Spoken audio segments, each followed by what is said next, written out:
साथियों, सबसे पहले दीपावली की हार्दिक शुभकामनाएं सभी साथियों को। और सभी साथी इस दिवाली खुश रहें, मस्त रहें, दिए जलाएं पर किसी का दिल ना जलाएं। और फिर सभी साथियों को जय हिंद, जय भारत। स्वागत है आप सबका आपके अपने YouTube channel target UP police में। साथियों, जैसा कि मैं आपको औसत पढ़ा रहा था, औसत यानी कि एवरेज, ठीक, औसत।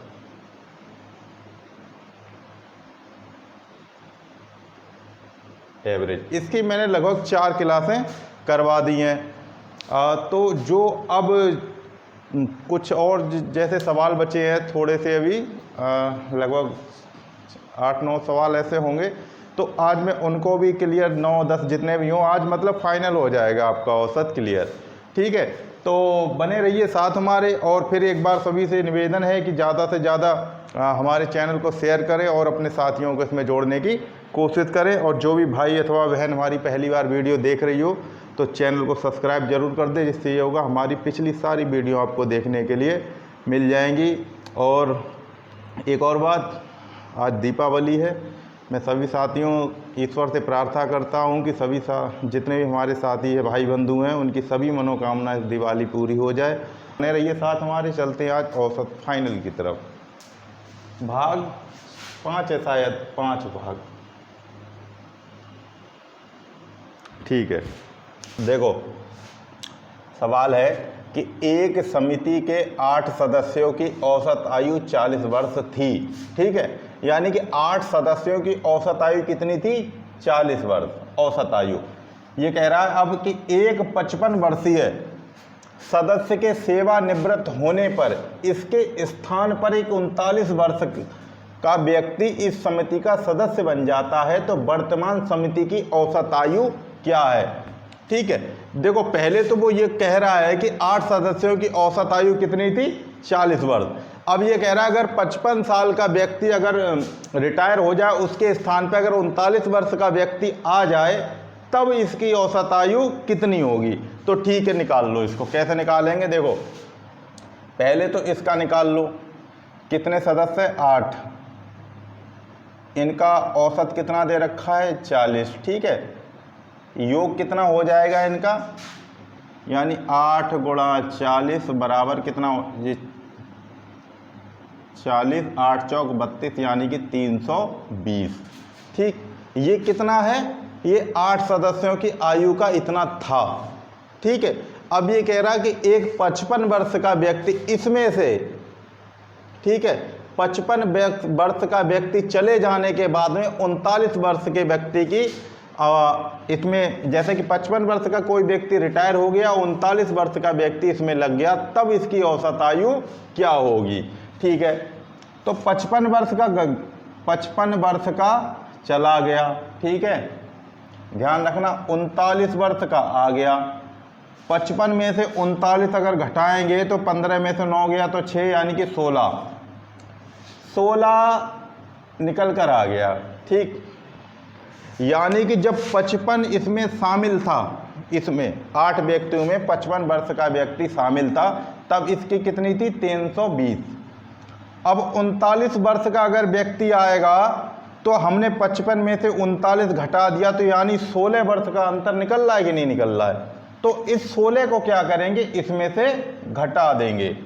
तो 320 में से अगर हम 16 घटाएंगे तो हमारे पास कितना बचेगा? यानी कि 304। इतना बच गया। एक बार और समझो, ये जो आयु है, जो 8 सदस्यों की 40 वर्ष औसत आयु दे रखी है, यानी कि ये 320 हो गई, इनका योग हो गया। ठीक, अब ये जो एक 55 वर्षीय सदस्य के सेवानिवृत्त होने की बात कर रहा है, यानी कि जो 55 वर्ष का व्यक्ति जो है वो इसी में सम्मिलित है, इस वाले में। ठीक है, अब जो कह रहा वो 55 वर्ष का व्यक्ति अगर सम्मिलित था लेकिन अब रिटायर हो चुका है, तो उसके स्थान पर 39 वर्ष का व्यक्ति आ गया। तो यानी कि हमें क्या करना होगा? 55 में से 39 घटाएंगे तो हमारे पास 16 वर्ष आ गया। अब 16 वर्ष यानी कि इसमें ज़्यादा है औसत आयु, जो योग है हमारा, इसमें 16 ज़्यादा है कि नहीं है? तो इसमें से हमने 16 को घटाया, तब हमारे पास निकल कर आया 304। ठीक, अब ये हमारा योग सही आ गया 8 व्यक्तियों का। क्यों सही आया? क्योंकि 55 को हटाने के बाद में 39 वर्ष के व्यक्ति को रखने के बाद में ये हमारा 304 आ रहा है। लेकिन अगर 55 वर्ष का एक व्यक्ति इसमें शामिल रहता तब कितना था? 320। अब 55 वाले को हटाने के बाद में 39 वर्ष का व्यक्ति अगर हमने बीच में इसमें लगा दिया है तो आ रहा है हमारा 304। तो अब इसका नया औसत हम निकालेंगे।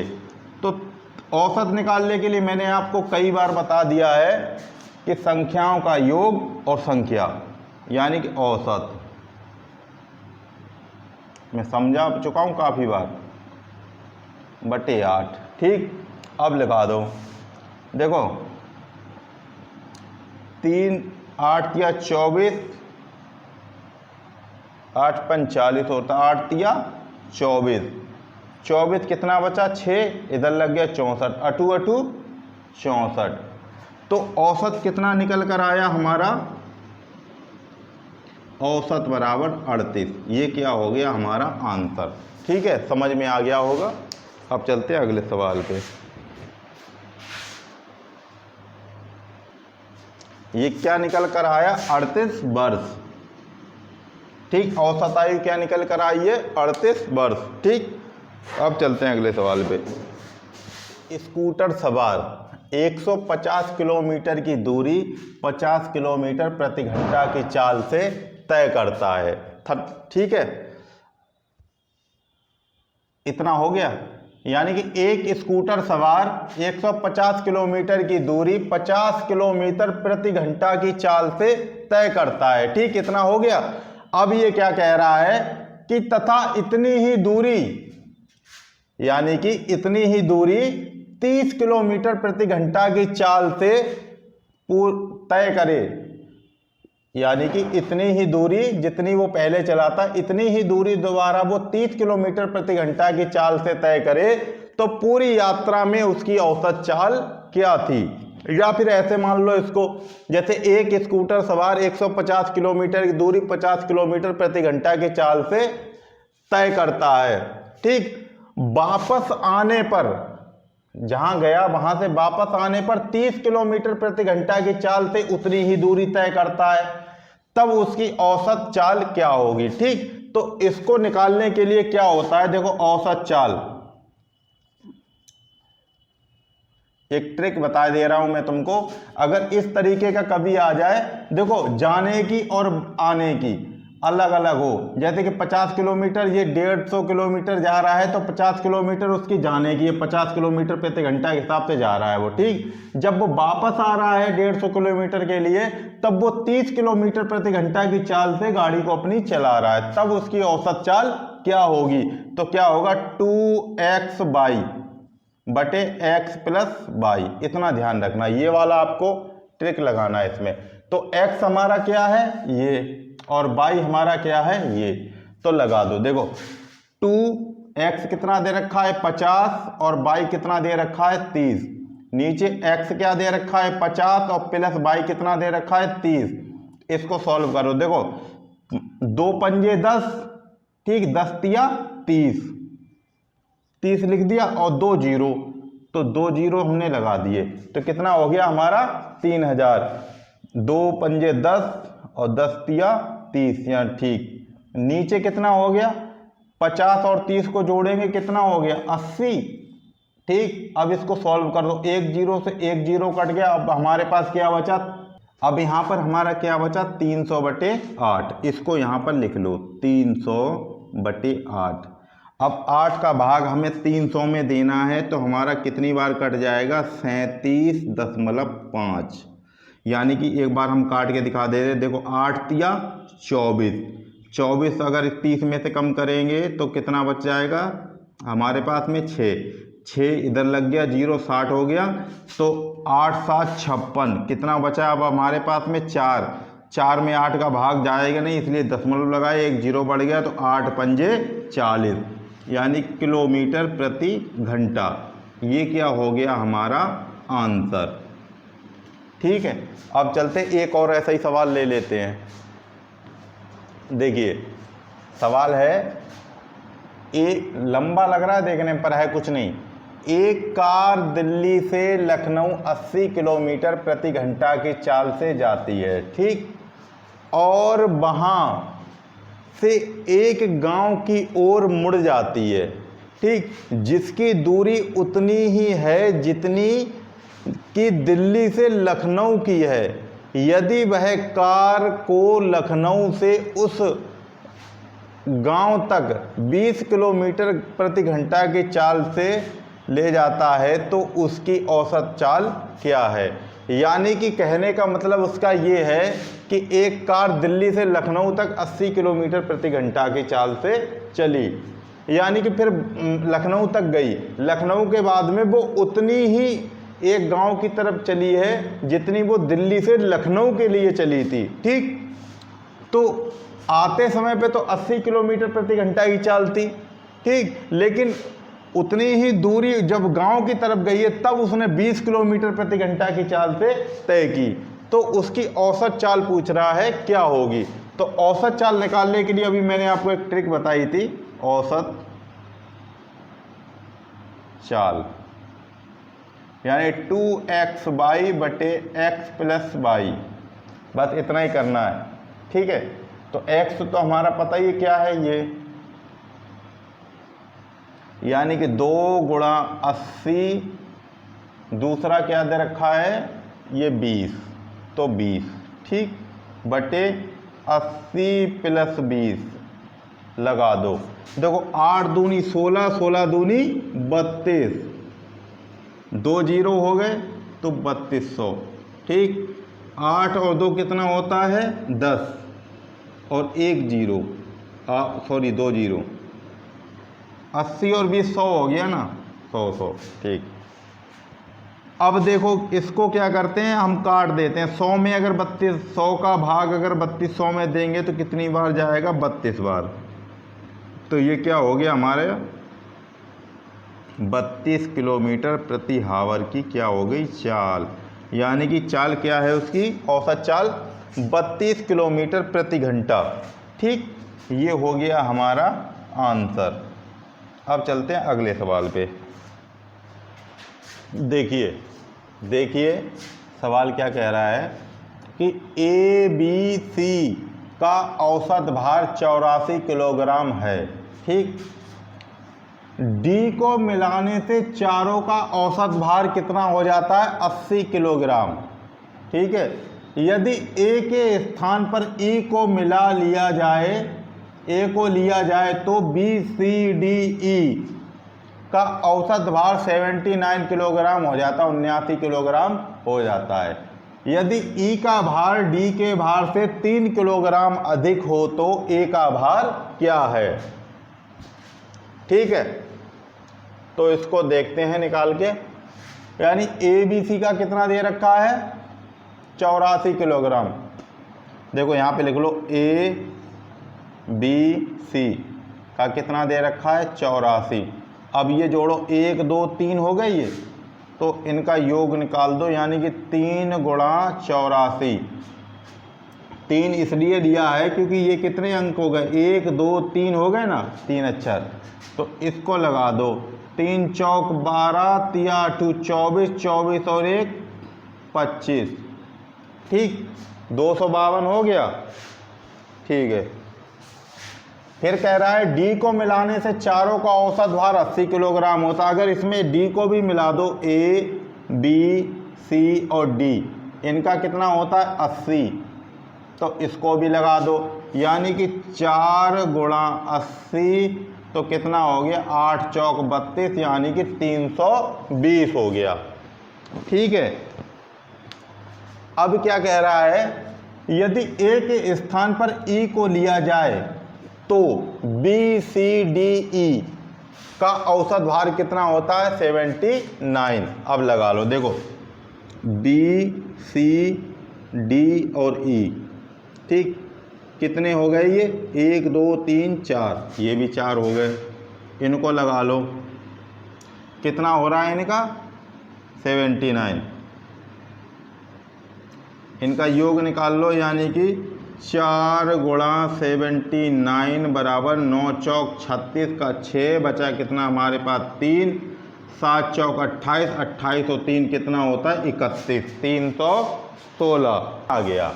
अब क्या कह रहा है, यदि ई का भार डी के भार से 3 किलोग्राम अधिक हो, ठीक है, यानी डी का भार ई का भार डी के भार से 3 किलोग्राम अधिक हो, तो हमें सबसे पहले डी का भार निकालना पड़ेगा। तो कैसे निकालेंगे, देखो ए बी सी डी कितना दे रखा है 320, यानी कि A B C D minus क्या हो जाएगा ए बी और सी बराबर हमारा क्या निकल आएगा डी। ठीक, तो ए बी सी हमारा कितना दे रखा है 320 माइनस ए बी सी कितना दे रखा है 252। अब निकाल दो, देखो 10 में से 2 गया तो कितना बचा 8, ठीक है, इधर कितना बचा 1, 1 में से 5 जाएगा नहीं, इधर से 1 ले लेंगे 11, 11 में से 5 गया तो कितना बचा 6, तो डी की वैल्यू कितनी आ गई 68। ठीक, 68 निकल कर आ गई, इतना समझ में आ गया। अब ये कह रहा है कि ई का भार डी के भार से 3 किलोग्राम अधिक है, ठीक है, तो ई कितना है हमारा, यानी कि डी के भार से 3 किलोग्राम अधिक, तो डी प्लस 3 बराबर क्या हो रहा है हमारा ई, तो लगा दो डी कितना 68 प्लस 3 बराबर कितना हो गया 71, ये क्या आ गया हमारा ई, ठीक है, ये आ गया हमारा ई हमारा कितना आया 71, यानी ई बराबर कितना है 71, ठीक है। देखो ये तो डी का वैल्यू आई थी 68 kg, ये आ गई हमारी ई की वैल्यू यानी 71 kg, ठीक है, इतना तक तो समझ में आ गया आपको। अब ये कह रहा है यदि ई का भार डी के भार से 3 किलोग्राम अधिक हो, तो हमें सबसे पहले डी का भार निकालना पड़ेगा।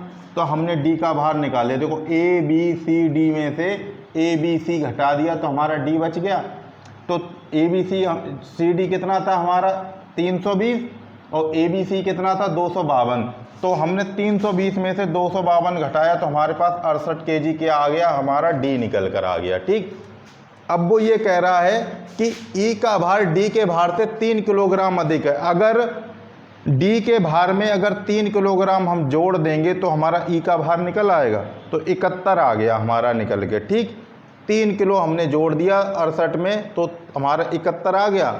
अब वो ये कह रहा है कि ए का भार क्या है। अब देखो इसमें अक्षर कितने हो गए, ए बी सी, और एक ये डी और एक ये ई, इसको लिख लो। देखो ए बी सी डी और ये ई, इतने हो गए। ठीक, और माइनस इसमें क्या करना है हमको, बी सी डी और ई, तो हमारा ए का भार निकल आएगा कि नहीं आएगा भाई। ए बी सी डी ई में अगर minus B C D E करेंगे तो ए हमारा बच जाएगा। तो बस यही हमको करना है और कुछ नहीं करना है। तो देखो ए बी सी डी का कितना दे रखा है, इतने का 320, देखो चारों का दे रखा ना, तो 320 हो गया हमारा ए बी सी का। ई का हमारा कितना निकल कर आया था, ई का हमारा आया था 71, तो ई इसमें प्लस कर दो 71, माइनस बी सी डी का कितना दे रखा है, बी सी डी ई का दे रखा है, यानी कि योग 316, तो 316 इधर हो गया। ठीक है, ध्यान से देखना, एक में इसको अगर 320 में अगर 71 जोड़ेंगे तो कितना हो जाएगा हमारा, ये 1 7 और 2 9 और ये 3 माइनस 316। ठीक है, तो 91 में अगर हम 316 घटाएंगे तो कितना आ जाएगा, देखो 11 में से 6 गया तो कितना बचा 5, और इधर बचा 8, 8 में से 1 गया तो 7। ठीक, तो ए हमारा कितना निकल कर आया है 75 किलोग्राम। ये क्या हो गया हमारा आंसर, जो हमसे पूछा हमने वही आपको बता दिया है।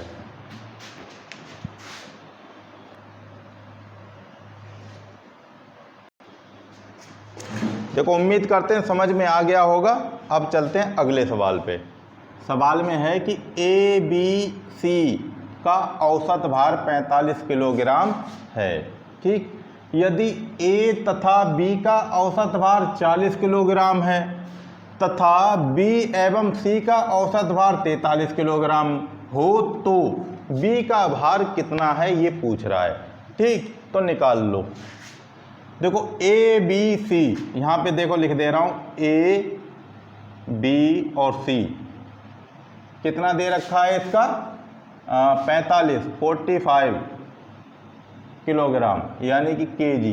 ठीक है, अगर इसका हम योग करेंगे तो कितना आ जाएगा, कितने हैं 1 2 3 यानी कि 3 गुणा 45 कितना हो जाएगा 5 15 135 हो जाएगा। 3 चौक 12 और 1 13, योग कितना हो गया 135।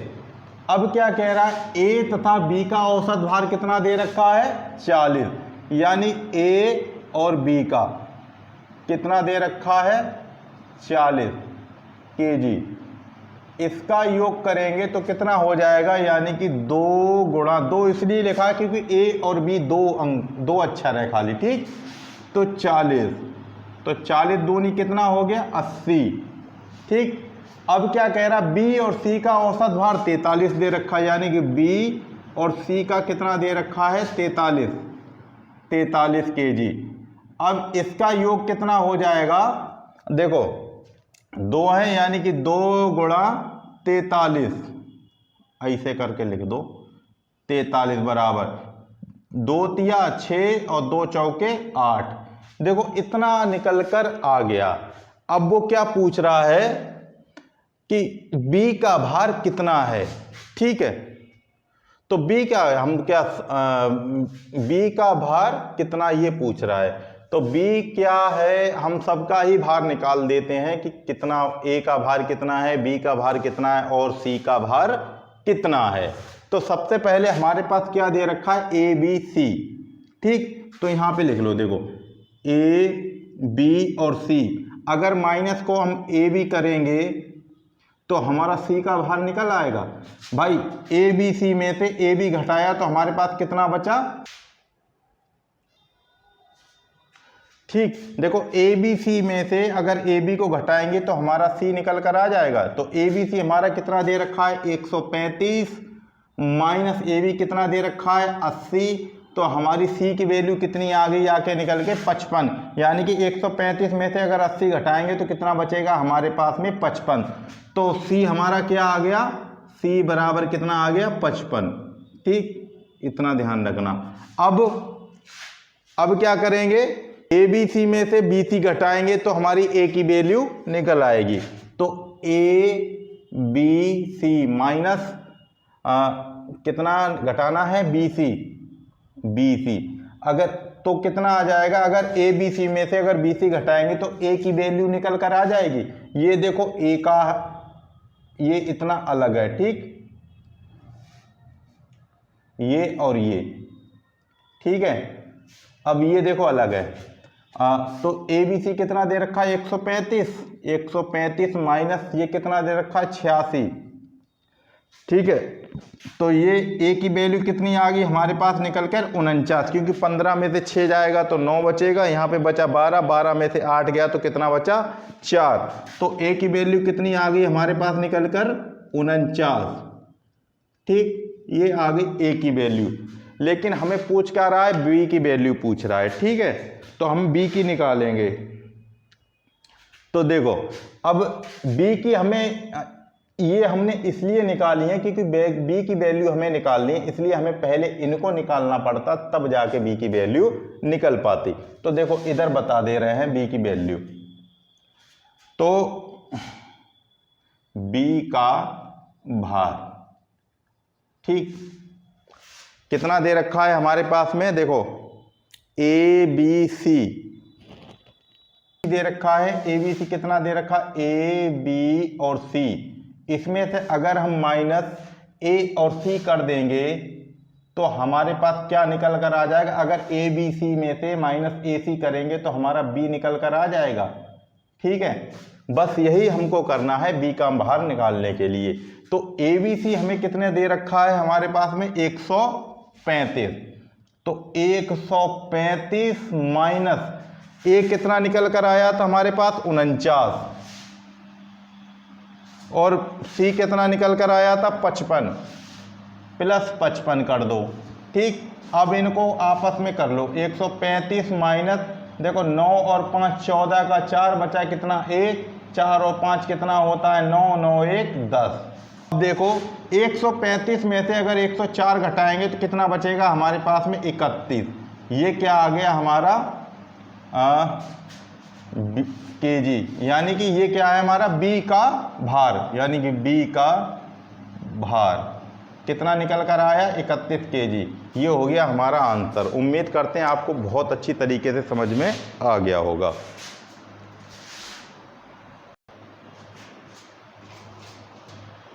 अच्छा साथियों, उम्मीद करते हैं आज का पढ़ाया हुआ आपको समझ में आया होगा। अब ये आपका औसत जो चैप्टर था वो बिल्कुल ख़त्म हो गया है। जितना मेरे हिसाब से मुझे लगता है यूपी पुलिस कांस्टेबल के लिए आवश्यक है उतना मैंने आपको करवा दिया है। तो ठीक, तो उम्मीद करते हैं आप लोगों को आज का पढ़ाया हुआ हमारा बहुत अच्छा लगा होगा। और सभी साथियों से एक बार फिर से अनुरोध करते हैं हाथ जोड़ के कि चैनल को ज़्यादा से ज़्यादा शेयर करें, सब्सक्राइब करें और अपने साथियों को इसमें जोड़ने की कोशिश करें। तो मिलते हैं अपनी नेक्स्ट वीडियो में, तब तक के लिए हैप्पी दिवाली और अच्छी तरीके से दिवाली बनाना। ठीक है, तो मिलते हैं अगली वीडियो में, जब तक के लिए जय हिंद जय भारत, खुश रहें मस्त रहें।